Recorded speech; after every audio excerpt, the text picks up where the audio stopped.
Qual é o melhor método para se pregar e por que ele ou eles são os melhores métodos?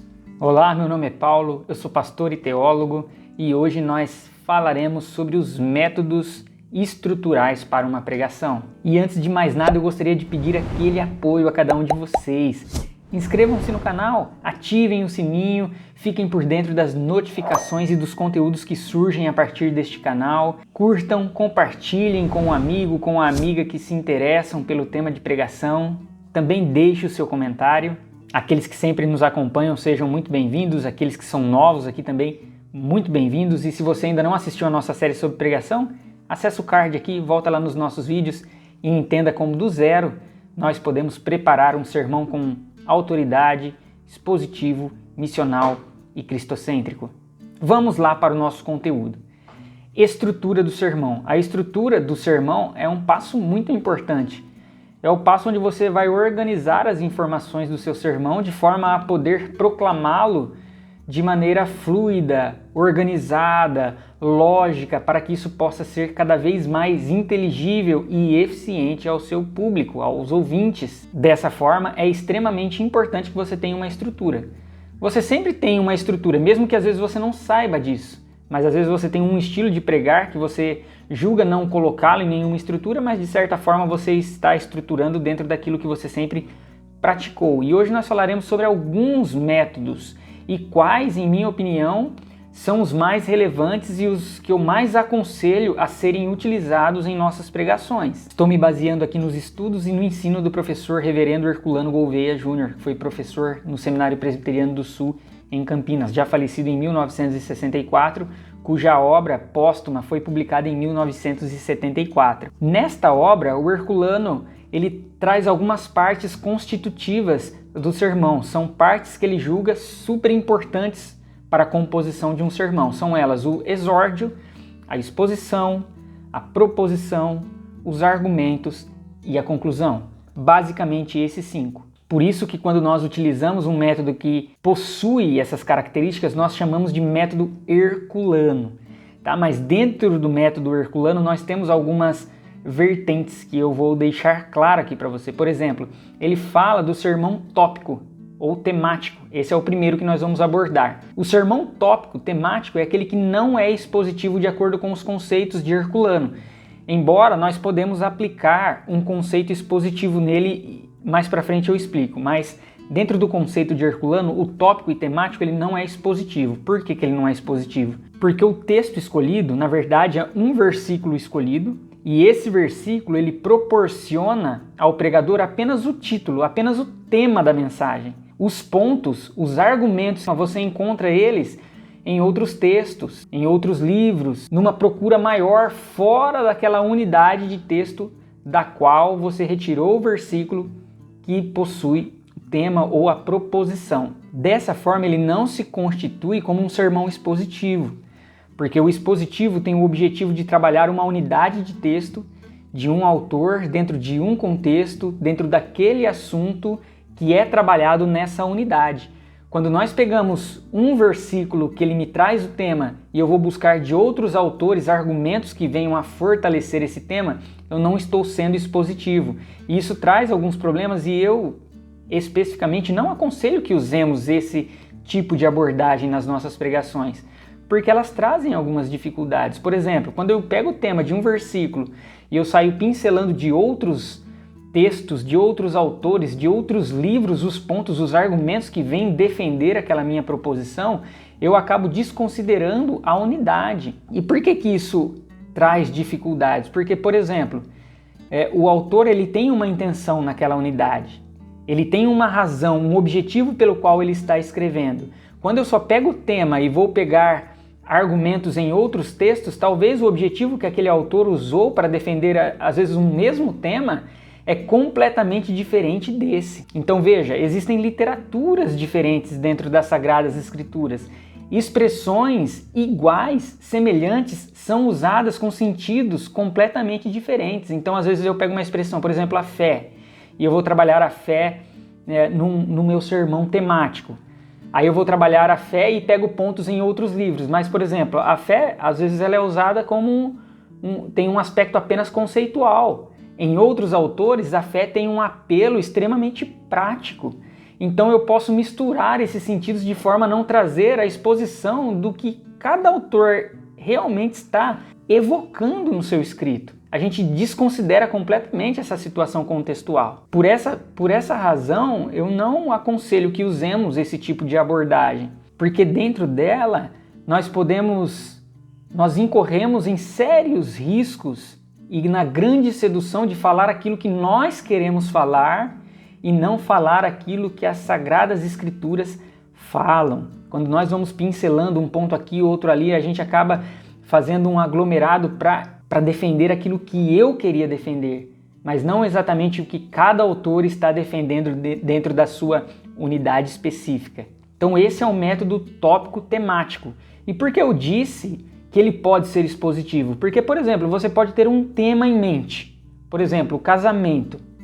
Esse é o meu tema, eu estou trabalhando o casamento. Então você vai na Bíblia Sagrada, você busca algum autor que aborda a questão do casamento. E aí você achou alguém falando sobre o casamento. Você vai pegar aquela unidade de texto e você vai expor o que o autor está falando sobre casamento. Todas as dinâmicas sobre o sermão vão partir do texto, ele que vai te direcionar.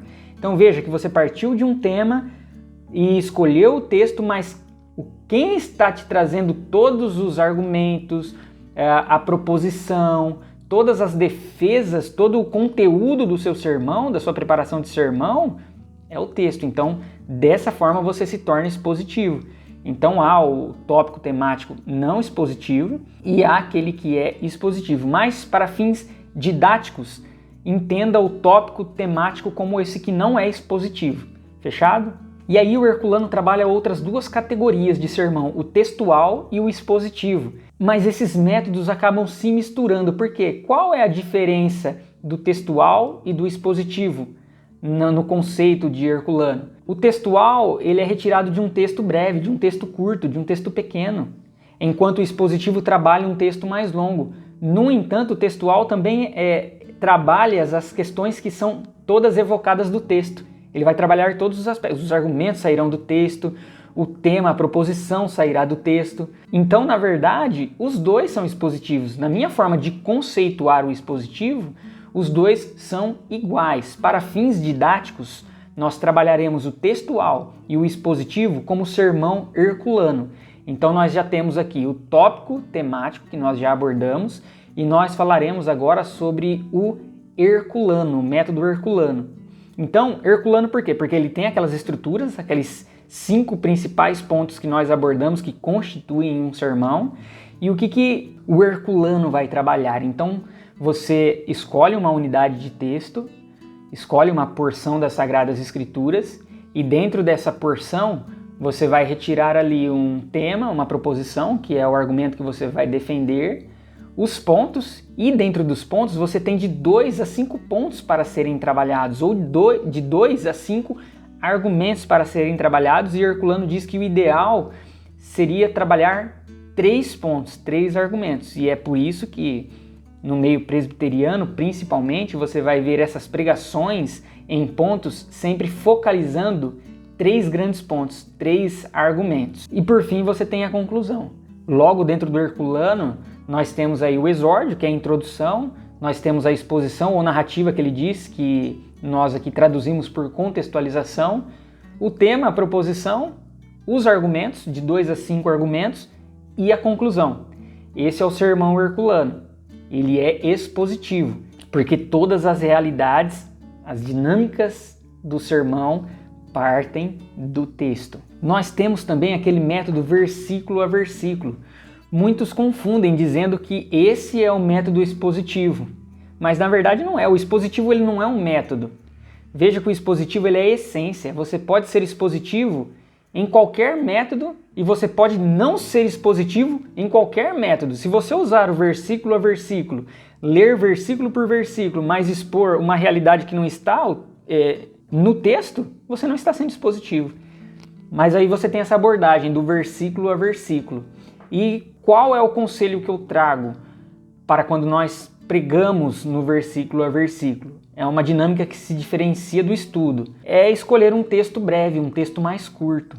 Por quê? Porque aí você consegue trazer a profundidade dele dentro de um tempo eficiente e eficaz. Ela pode trazer uma dificuldade para nós no sentido de que, por exemplo, dentro do sermão eu tenha muito da exposição do texto e poucas aplicações. E aí falta simetria.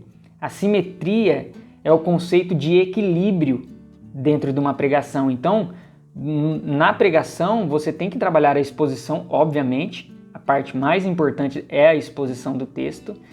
No entanto, você também tem que trabalhar de forma equilibrada as aplicações. Quando nós trabalhamos o método versículo a versículo, nós podemos incorrer nessa falta de simetria, onde nós, por exemplo, podemos trabalhar 80% a 90% do texto e pouquíssimas aplicações. E aí fica muito vago para o seu ouvinte. Numa pregação a gente tem que evocar a prática, mostrar como a realidade do texto antigo se personifica hoje e é real hoje. Então as aplicações são importantes. Agora, numa dinâmica de estudo, você pode pegar um texto mais longo, porque a dinâmica da pregação e do estudo ela é diferente, embora na pregação você tenha o aspecto do ensino também. Nós temos um método altamente aplicativo, que é o do Andy Stanley. E aqui, ao contrário do versículo a versículo, nós podemos incorrer no erro de focar muito nas aplicações e pouca exposição do texto, que ao meu modo de ver é o erro que comete Andy Stanley. Ele foca muito nas aplicações e ele é muito bom em identificar a realidade cultural e os problemas culturais e aplicar a verdade do texto. No entanto, na exposição do texto, muitas vezes ele é muito curto, ele é muito sucinto, ele expõe pouco, muitas vezes, pelo menos as principais pregações que eu vi dele, ele expõe pouco do texto. Então você pode incorrer na simetria agora ao contrário. No versículo a versículo você pode focar às vezes muito na exposição e pouco na aplicação, e nesse que é o do Andy Stanley, que é o aplicativo, você foca muito nas aplicações e pouco na exposição. Mas é um método que eu uso e aí eu faço as minhas adaptações de forma a trazer um pouco mais de equilíbrio nessa estrutura. Por fim, nós temos o método narrativo, que nós chamamos de método 4 páginas, do livro do Paul Scott Wilson, As 4 Páginas do Sermão. Ele é um método que foca na narração, obviamente ele é um narrativo, e especificamente ele trabalha na dinâmica de 4 páginas. Por exemplo, a página 1 é o problema que você encontra no texto bíblico, e aí na página 2, de que forma esse problema do texto bíblico é percebido em nossa situação contemporânea. Na página 3, ele trabalha a graça manifestada no texto, de que forma que Deus soluciona aquele problema encontrado. E na página 4, de que forma Deus soluciona o nosso problema também hoje. Então é a dinâmica das 4 páginas. A grande dificuldade desse sermão é que ele deve ser narrativo. Ele é diferente de proposições que são colocadas e defendidas como traz um método herculano, o método de pontos e argumentos. Ele evoca essa contação de história. Esse método narrativo, você está contando uma história, então você deve pregá-lo como se você estivesse contando uma história. É o que ele evoca, é o que essa narrativa, esse método evoca a nós pregadores. Ele é expositivo porque todas as verdades partem do texto, mas existe essa dinâmica.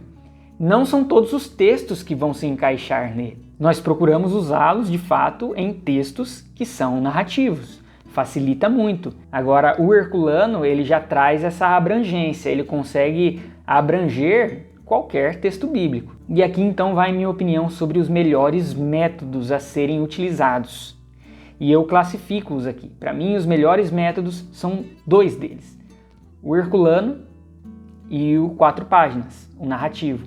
Então você tem o herculano, que abrange todo e qualquer texto, e ele é expositivo, ele busca todas as verdades do texto, tudo que o texto evoca, ele trabalha no seu conteúdo, na sua estrutura, ele é muito completo, ele é muito eficiente na sua lógica, é muito intuitivo, ele é mais fácil de entender do que o próprio 4 páginas, muitas vezes, até por causa da proclamação. O 4 páginas tem a dificuldade de ser narrativo, de ser mais uma contação de história. Então, para mim, o primeiro é o herculano, e depois vem o 4 páginas. Para mim, também é o que eu aconselho que você use, que você comece a praticá-lo, que você comece a tentar formular os seus sermões dentro desse método, porque ele também é altamente eficiente. Agora, o Andy Stanley, que é o aplicativo, o versículo a versículo, tem as dificuldades que eu já abordei, por causa da falta de simetria. Você pode incorrer no erro de muitas aplicações e pouca exposição, outro, muita exposição e pouca aplicação. Então, existem alguns cuidados para lidar com estes métodos. Agora, o que eu não aconselho de forma nenhuma é o tópico temático lá não expositivo, por conta de todas as dificuldades que eu falei no início. Então é isso, eu espero que o vídeo tenha te ajudado demais. Qualquer dúvida, comente aqui, inscreva-se no canal, mais uma vez te lembro desse detalhe, e comenta aqui caso haja alguma dúvida, alguma dificuldade, para que nós possamos aí em próximas ocasiões solucioná-las ou procurar solucioná-las aí. Um forte abraço e que Deus te abençoe.